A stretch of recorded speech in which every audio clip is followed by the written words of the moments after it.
Thank you, Mr. Speaker. And I too, I guess, think out loud with Leader Norris, and I join his concern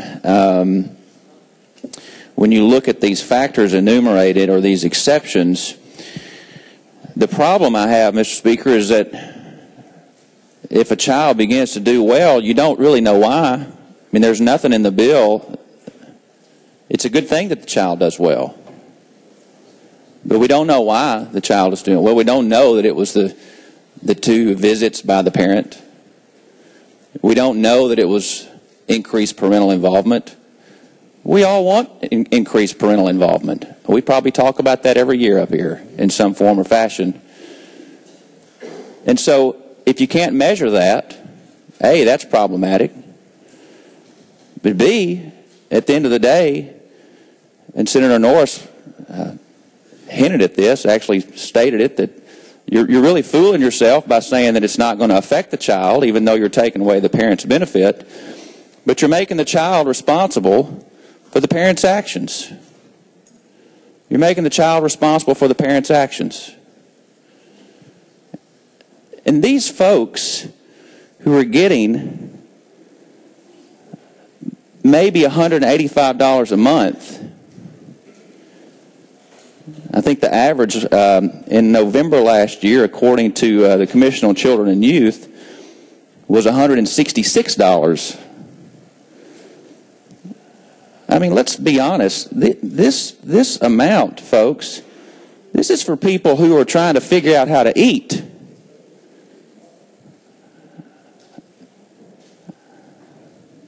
They're trying to figure out how to pay bills or just get by. I mean, I think most of us in this room probably would have a hard time understanding many of the challenges that these families face.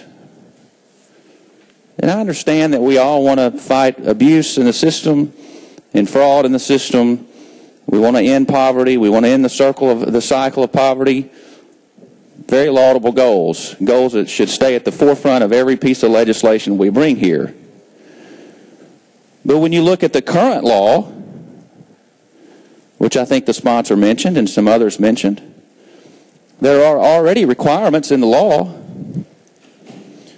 And so if you still have children failing or not advancing with those requirements, what is it that tells us that this gets the job done? What is it that tells us that another withholding would actually do the trick? There's no testimony to that effect. There's nothing in this bill that says that. So if you're still talking about the current law not working, and then the only result, or the only thing you have left to do is to say, make the child responsible for the parent's actions. That is just simply not, it's not good policy. It's not good policy. It's not right. It's not something we should do. These goals are laudable.